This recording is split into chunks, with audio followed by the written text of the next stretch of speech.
నమస్తే, నేను ప్రశాంత్. ఢిల్లీలో సీఎం రేవంత్ రెడ్డి గారి క్రేజ్ పెరిగిందా, ఎందుకు అనే విషయాలు అయితే తెలుసుకుందాం. దీని గురించి అయితే మాట్లాడేందుకు ప్రస్తుతం మనతో పాటు సీనియర్ జర్నలిస్ట్ సిఎస్ రావు గారు ఉన్నారు. నమస్తే అండి.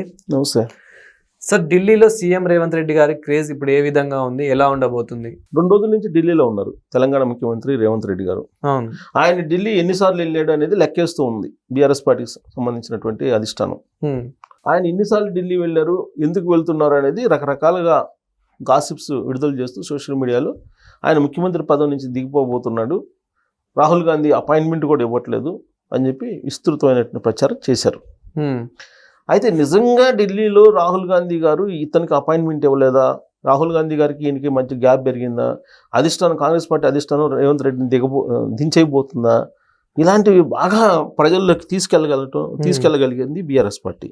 అయితే దానికి ఫుల్ స్టాప్ పెడుతూ తాజాగా జరిగినటువంటి ఒక మీటింగ్, ఏం మీటింగ్ అదేనంటే బీసీ కులగణన జరిగింది తెలంగాణలో. దేశంలో ఎక్కడా జరగల, ఫస్ట్ టైం బీసీ కులగణన అనేది తెలంగాణలో జరిగింది. ఆ తెలంగాణలో జరిగినటువంటి కులగణనకు సంబంధించి రాహుల్ గాంధీ గారు మాట్లాడినటువంటి మాటలను కనుక మనం వింటే రేవంత్ రెడ్డి గారి గ్రాఫ్ ఢిల్లీలో అంటే కాంగ్రెస్ పార్టీ అధిష్టానం వద్ద ఎలా ఉంది అనేది ఒక స్పష్టత వస్తుంది. నేను అది రాహుల్ గాంధీ గారు ఏమన్నారు, ఆయన మా చెప్పిన వర్డ్స్నే మనం విన్నాం, మనం చెప్పడం కాదు. The caste census in Telangana. In the back of my mind, the issue was there that we have Revanth Reddy ji as Chief Minister, and it will be difficult for him to push the caste census. It's not easy because his community would maybe not appreciate that action. And so I was looking quite carefully. And I must tell you, and I told the expert committee this, that Revanth Reddy, other leaders of Congress party, they exceeded my expectations very easily. ఆయన ఏదైతే అనుకున్నారో దానికన్నా ఎక్కువగా రేవంత్ రెడ్డి గారి performance ఉందని చెప్తున్నాడు. Do the caste census in the spirit that it should have been done. You can do something in the right spirit and then you can do it incompetently.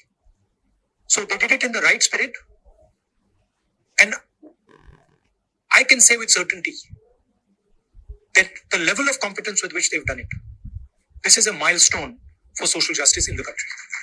And this is going to define whether the BJP likes it or doesn't like it. This is now going to define how the national caste census is done. ఇది ఇప్పుడు కులగణన చేశారు. అవును, ఈ కులగణనలో BC గణన చేశారు. ఈ BC గణనే కదా చేశారు, కులగణన చేశారు. కులగణన చేయాలి అనేది కాంగ్రెస్ పార్టీ అధిష్టానం ఛాలెంజ్గా తీసుకున్నటువంటి ఒక అంశం. దాన్ని ఎక్కడి నుంచి మొదలుపెట్టారు? తెలంగాణ నుంచి మొదలుపెట్టారు. అసలు బీసీలు ఎంతమంది ఉన్నారు తేల్చాలని చెప్పి బీసీ గణన చేశారు. ఇక్కడ కులగణన చేశారు, బీసీ గణన కూడా చేశారు. బీసీ గణన ప్రధానంగా బీసీలకు సంబంధించిన గణన చేయాలనుకున్నారు కాంగ్రెస్ పార్టీ. కేంద్ర ప్రభుత్వం కూడా కులగణన చేయాలని తర్వాత నిర్ణయం తీసుకుంది. అయితే ఇక్కడ రేవంత్ రెడ్డి సామాజిక వర్గం, తెలంగాణలో రెడ్డి సామాజిక వర్గం చాలా బలమైనటువంటి సామాజిక వర్గం. ఈ క్రమంలో బీసీ కులగణన చేయమంటే రేవంత్ రెడ్డి గారు పారదర్శకంగా చేస్తారా లేదా అనేటువంటి ఒక డౌట్ ఉండేదంట. ఎవరికి? రాహుల్ గాంధీ గారికి. అదే ఆయన చెప్పింది. డౌట్ ఉండేది. నేను ఒక హైపర్ కమిటీ ఒకటి వేసాను, అబ్జర్వ్ చేయమని చెప్పి, పర్ఫెక్ట్గా చిత్తశుద్ధితోటి పర్ఫెక్ట్గా చేశాడు అని చెప్పి తాను అనుకున్న దానికంటే కూడా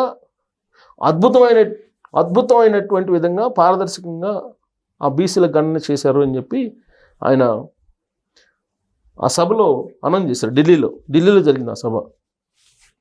మరి ఈ స్పీచ్ అన్న తర్వాత రాహుల్ గాంధీ గారికి రేవంత్ రెడ్డి గారికి మధ్య గ్యాప్ ఉందని చెప్పేసి అసలు అనుకోవడానికి అవకాశం ఉందా? లేదు.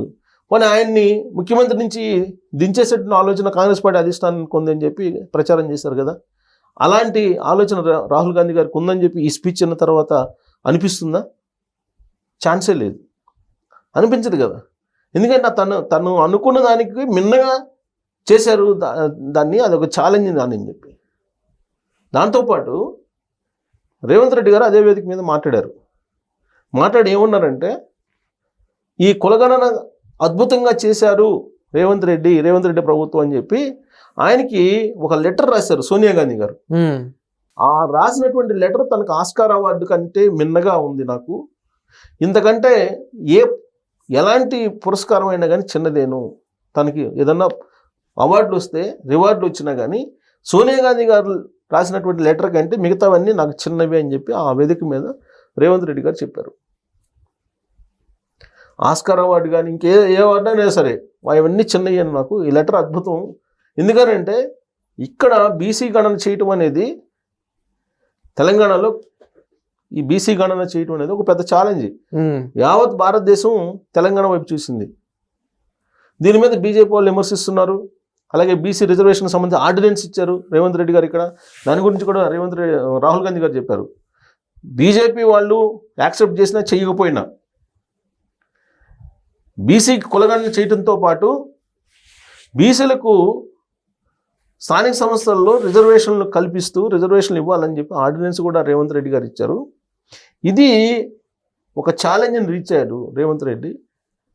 తనకున్నటువంటి అనుమానాలని పటాపంచలు చేసేసాడు అని చెప్పారు. ఇప్పుడు దీన్ని మోడల్గా తీసుకొని కర్ణాటకలో చేస్తున్నారు ఇప్పుడు బీసీ గణన. సో ఇప్పుడు బీసీలకు రిజర్వేషన్ ఇవ్వాలి అనేది రాహుల్ గాంధీ గారి యొక్క కాన్సెప్ట్. కులగణన చేయాలని, అసలు దేశం మొత్తం కులగణన చేసి బీసీలకి వాళ్ళ వాటా వాళ్ళకి ఇవ్వాలి రాజ్యాధికారంలో అని చెప్పి రాహుల్ గాంధీ గారి యొక్క లక్ష్యం, కాంగ్రెస్ పార్టీ యొక్క లక్ష్యం అదే అని చెప్పి ఆయన చెప్తున్నాడు. ఆయన ఏమంటున్నాడు, రిజర్వేషన్లను ఇప్పటి వరకు 50% అనేది స్లాబ్ ఉంది, ఆ స్లాబ్ని తీసేయాలి, తీసేసి ఎంతమంది ఉన్నారు జనాభా లెక్క ప్రకారం రిజర్వేషన్లు ఇవ్వాలి, వాళ్ళ శాతం వాళ్ళకి ఇవ్వాలి అనేది ఆయన చెప్తున్నారు. దానికి ఈ బీసీ గణన కులగణన అనేది పనికొస్తుంది అని చెప్పి రాహుల్ గాంధీ గారు ఇక్కడి నుంచి పైలట్ ప్రాజెక్ట్ కింద తెలంగాణ నుంచి ప్రారంభించారు. ఆ సందర్భంగా రేవంత్ రెడ్డి గారు రాహుల్ గాంధీ గారి దగ్గర అద్భుతమైనటువంటి మార్కుల్ని సంపాదించుకోగలిగారు. సో కాబట్టి ఇప్పటి వరకు జరిగినటువంటి ప్రచారం ఏదైతే ఉందో ముఖ్యమంత్రి మారతాడని, ఇతను ఈ ముఖ్యమంత్రి ఎన్నో రోజులు ఉండడని, ఇతను హౌలే అని ఇట్లా రకరకాలుగా మాట్లాడే వాళ్ళు ఉన్నారు కదా, వాళ్ళందరికీ క్లియర్ కట్గా రాహుల్ గాంధీ గారు ఆ మీటింగ్ వేదికగా చేసుకుని సమాధానం ఇచ్చారు. సో కాబట్టి రేవంత్ రెడ్డి గారు చెప్పినట్టు మరో 10 ఏళ్ళు కాంగ్రెస్ పార్టీ అధికారంలో ఉంటే ఆయనే సీఎం అనేదానికి క్లారిటీ వచ్చేసింది. Thank you sir. Thank you.